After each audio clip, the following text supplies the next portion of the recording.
Alright everyone, it is time for a bit of a race recap video. So last week I mentioned that I was toying around with the idea of pacing the 5K for 3,000 meters on Friday night rather than actually racing at 3K on Saturday.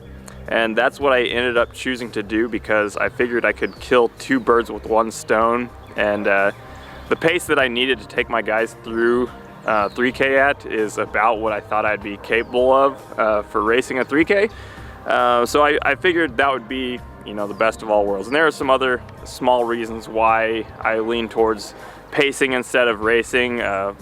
One thing being the weather, and another being just busy day on Saturday with lots of stuff going on, and Friday night was only 5K, so I could just get it out of the way and be good for Saturday and wouldn't have to worry about balancing coaching and racing. But anyway, so the goal going in was to pace them through 3,000 meters at 73 flats, which would be 9:07.5 through 3K, which is on like 15:12 pace. I figured if I ended up anywhere between like 9:05 and 9:10, I would call it a successful job. So I wasn't sure how that was gonna go. I wasn't sure how I was gonna feel, and just ever since the 5K time trial that I did in 15:38, my running morale has just been pretty low. Just the way I've been working really hard. Like I hit 2 consecutive 80 and 82 mile weeks and put in a lot of quality workouts out there, but just the times and everything have been not demoralizing, but just not exactly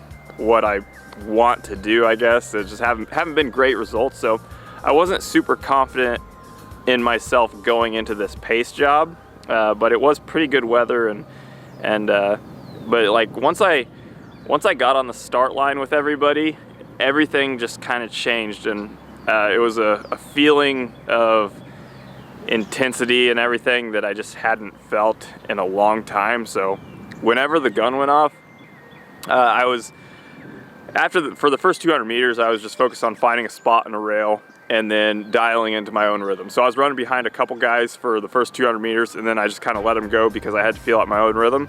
And my first lap was 71, so a little bit faster than the 73 flat, which is totally understandable. Like first lap being a little faster, that's totally normal. You got to get out, find your spot, find your position and everything, and then settle into your own rhythm. So wasn't worried about that. So then it was about figuring out where is that 73 at. And then I came around another lap, and I was a little too slow on that second lap. So then I knew I had to pick it back up, because even though I was still like on even pace through 800 meters, instead of going 73 73, it was more like 71 75, and so I needed to pick it up a little bit, and that's where a little bit of nerves crept in, because I wasn't sure how I'd deal with that pace change again, going from 71 to 75 back to 73, and I didn't want to make this like a fartlek for my guys either. Just need to be careful with it. So I did it about right, and the pace change, getting into a new rhythm, realizing that I settled too much, getting into a new rhythm, it wasn't that bad.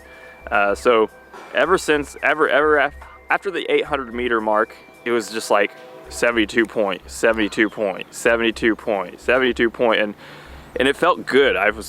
My confidence was growing every lap. There was never a point in the pace job where I was like in survival mode and just wondering about, I was never looking at the lap display, the lap counter or anything. Like I knew exactly where I was in the race at all times. I was completely aware of everything going on around me.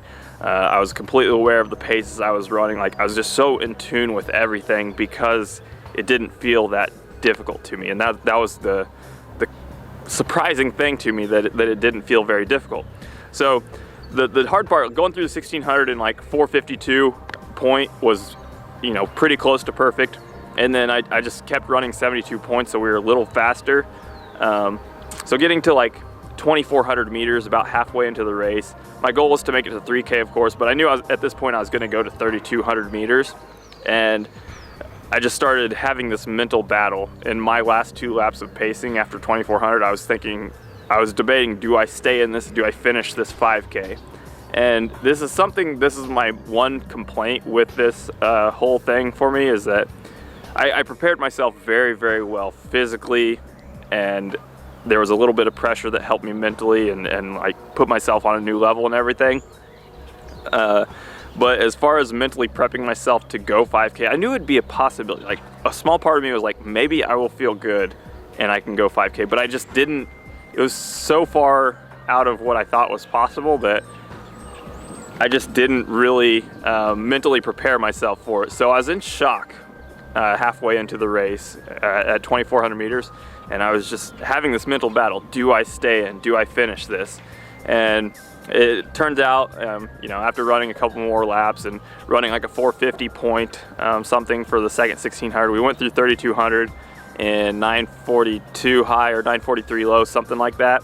My official 3K split was 907.3 or something, and the guys right behind me were 907 mid to high. So, you know, hit that right on the money. Couldn't be happier with it. And so I went 200 more meters, and then I ended up deciding on taking the easy way out. I just thought, you know, my job was done. I just was not mentally prepared to go to the well like I hoped I had. Like, I regret it now. I wish I would have just toughed it out and finished it and see what I had, because I think I would have surprised myself if I really, at that point, after I got to 3,200, I focused on racing guys instead of pacing, because you know, it was me doing all the work for the group from 200 meters to 3,200 meters basically, and I felt strong doing it. I felt strong and confident, and that just only got better as I went on. But came down to it, I took the easy way out, and I'm kind of pissed at myself for that, but it's still not a big deal. Like, I'm coming away from this very confident in myself, and really excited for the next opportunity. So even more excited. So it was like a complete 180 from how I felt going into this. Going into this, I said my running morale was low, confidence was low, but it just took this one thing. It took just getting on the line one time and feeling that race environment once again to really turn me upside down and feel confident, have high morale again. So I'm pumped about the next couple weeks. The next big target is racing a 5K in 2 weeks at my alma mater at Central Missouri. So that's the plan as of now, is to race a 5K on Friday, April 17th or something like that. I think that's the date, maybe 16th, I don't know. But that's the plan. Really excited about what I could possibly do. I'm not going to play the what-if game of what I could have run if I stayed in this past 5K, but I'm excited to see what I can really do when I don't. I'm going to enter a race, and I'm not going to have to worry about pacing a group. I'm going to be 100% focused on my own race and beating people and running a good time. So really excited about that. The next small target, I guess, is this following weekend, and I may race a 1,500. That's not sure yet. Kind of depends on our meet and how much work I got to do and everything, but I hope to get in a 1,500 this weekend. But either way, I'm going to keep training hard. We got a good week, the weather is getting warmer, but wind is also coming with it. It's very windy the next week, so I'd like to run some better workouts, but I just need to remind myself it's not about the training, it's about the racing. Training's training, racing is racing. So need to keep reminding myself that what I've done the past couple weeks has got me to a pretty good fitness, and I surprised myself. So I just got to remember that I don't need to see great workout results to be able to put in a great race and everything. So especially with it being really windy, it's just really hard to put those workouts together. So hopefully have a workout video for you this week. But anyways, just wanted to give you all a little update on how this past weekend went. Really excited about how it went, and encouraged by what I can do in the next month or two before the summer training starts. So that'll be it for this video, and I'll see you in the next one.